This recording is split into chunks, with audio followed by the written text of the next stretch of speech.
This is Tim from YourSixTech. Today in this video, I'm going to show you how to stop your PlayStation 4 turning on or off the TV automatically. And this is just a simple setting that we need to select. Now, just on the home screen here, let's go all the way up to the top and then go to Settings right here and select this.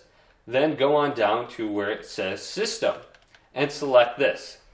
Now, under here, let's go to where it says Enable HDMI Device Link right here and check mark this and turn this off. So this will allow you to turn on and off your TV by simply turning on your PlayStation or pressing the PlayStation button. It will automatically switch over the input to that specific input or source.